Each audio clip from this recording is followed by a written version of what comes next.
प्रेक्षकांनो, आज तर आपण कुठे मालिका बघितली आहे. सुरुवातीला आपण बघतोय आरव आणि इराला त्यांच्या मम्माची खूप काळजी वाटते. मम्माला आपल्यासोबत राहायचं होतं रे दादा, म्हणून ती बाबाशी लग्न करणार होती. तेवढ्यात तिथे बयो येते, यांची चर्चा चालू असते. तेव्हा इरा लगेच वचावचा बोलायला लागते तिला, दादा हिची हिंमत कशी होते रे आपल्यासमोर तोंड वर करून यायची, हिनेच हे सगळं केलंय, हिनेच त्या अनु टीचरला सांगितलंय.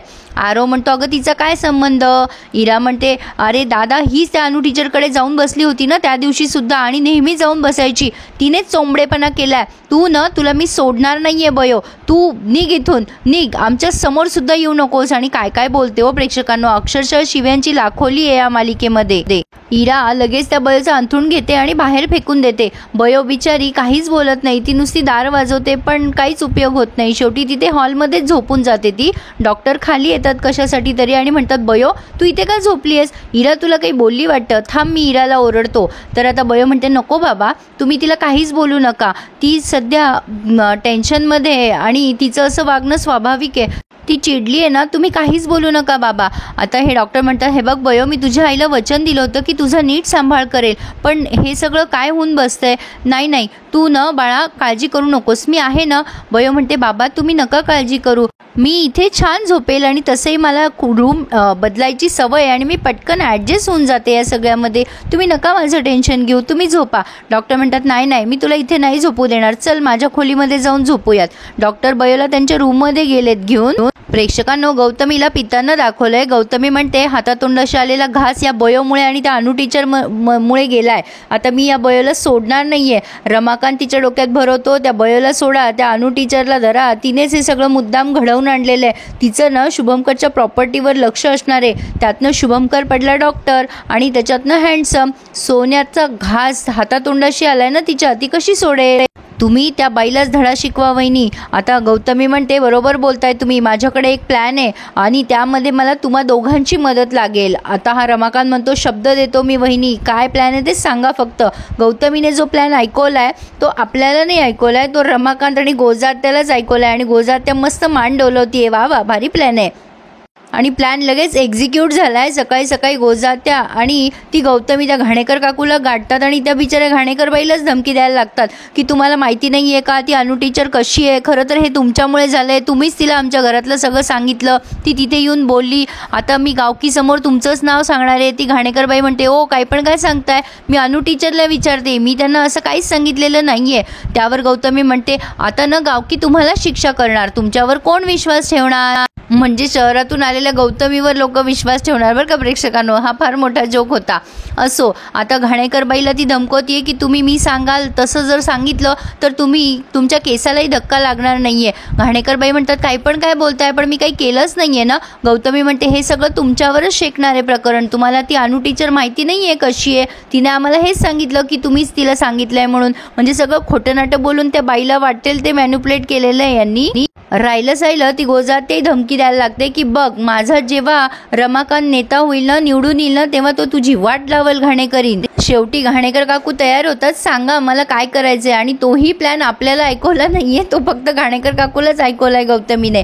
असो, तर आता गौतमी खूप मोठं कुभांड रचतीये प्रेक्षकांनो. म्हणजे बयोचा अभ्यास राहिला बाजूला, त्या पोरांचा अभ्यास राहिला बाजूला, या गौतमीचे चाळेच बघतोय आपण मालिकेमध्ये. आणि राहिला सायला रमाकांत कसर पूर्ण करतो. आता त्याने असा प्लॅन केलाय की त्या डॉक्टरला जिवंतपणी मरण यातना देऊ आपण, म्हणजे शुभम करला. आणि तो म्हणतो की ॲक्सिडेंट करवायचा आहे का, खोत विचारतो. त्यावर रमाकांत म्हणतो नेहमीच काय रे तेच, म्हणजे यांना चेंज हवंय प्लॅनमध्ये. आणि त्याने त्या घनाला विचारलंय तुझ्याकडे एक्सपायरी झालेल्या गोळ्या होत्या ना. घना म्हणतो त्या बयो आणि भारतीमुळे त्या मला माळ्यावर टाकून द्याव्या लागतात आणि किती मोठा स्टॉक घेतला होता मी, आता सगळं वाया जाणार. रमाकांत म्हणतो तो फेकू नकोस, आहे ना तो आपल्या कामाचा आहे. त्यावरती हा म्हणतो काय तुम्हाला काय मरायचं आहे का, घेऊ नका त्या गोळ्या. गोट्या म्हणतो अहो शेट मरू नका, आमचे पैसे कोण देणार. रमाकांत म्हणतो काय लावलं रे तुम्ही, मरू नका पैसे, माझ्याकडे एक मोठा प्लॅन आहे, म्हणजे आपल्याला त्या दवाखान्याच्या जागी बिअर शॉपी उभी करता येईल आणि लवकरच त्या शुभंकरलाही गावातून हाकलून देता येईल. काय चाललंय प्रेक्षकांनो, आता तर हद्द झाली. म्हणजे आजचा रिव्ह्यू म्हणजे अक्षरशः डोक्याला ताण झालाय.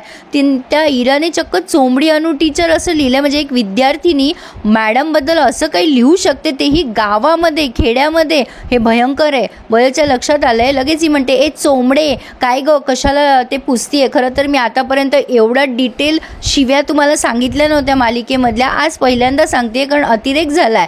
आता ही बयो म्हणते, तू असं का लिहिलंस मॅडमबद्दल, ते आपल्या गुरु आहेत, त्यांच्याबद्दल असं लिहू नये. बयो ते पुसत असते तर ही इरा तिच्या हातातनं डस्टर खेचून घेते. अनु टीचर येतात आणि ते चित्र बघून काहीच बोलत नाही. आणि त्यावरून इरा त्यांना म्हणते, टीचर हे चित्र कोणी काढलं नाही विचारणार. अनु टीचर म्हणतात, कोणी काढलं. इरा म्हणते, मीच काढलं. आता मूर्खाच्या काय नादी लागणार. म्हणून त्या अनु टीचर म्हणतात की अच्छा छान काढलंस हं, चित्रकलाचा क्लास जॉईन कर तू. आणि इराचं असं तोंड उतरलेलं आहे आणि सगळा वर्ग इरावरच हसायला लागतो. आता गोजाते आणि गौतमी शाळेत आल्या आणि तिथे धिंगाणा घालताय. त्या अनु टीचरला शाळेतून काढून टाका. मुख्याध्यापिका म्हणतात, अहो तुम्हाला जे बोलायचे ते माझ्या रूममध्ये येऊन बोला, कॅबिनमध्ये. असं इथे धिंगाणा घालू नका. नाही पण गोजात्या तिथेच कचकच भांडायला लागली आहे. ही अशी बाई आमच्या मुलांना शिकवणार काय. या बाईला गावाच्या बाहेर काढा, शाळेतून काढून टाका. आणि वर्गात येऊन सुद्धा तमाशा करते. ही बाई चोंबडी आहे, हिने माझं घर बर्बाद केलंय, माझ्या मुलांचं लग्न मोडलंय. त्या मॅडम म्हणतात, अहो गोजात्या जरा शांत व्हा, तुम्ही मुलं आहेत समोर. पण गोजात्याच्या तोंडाचा पट्टा वट वट वट वट चालूच आहे. आता बयो बघतीये हे तमाशा जरा वाढणार आहे. आणि सगळ्यांपेक्षा ही बयो तरी बिचारी सिन्सिअर दाखवली जरा. आणि ती पटकन जशी आहे तशीच पळत सुटते, डॉक्टरांकडे जाते. रमाकांत ऑलरेडी डॉक्टरांकडे आलेला असतो, बसलेला असतो गप्पा हाना तरी काम्या.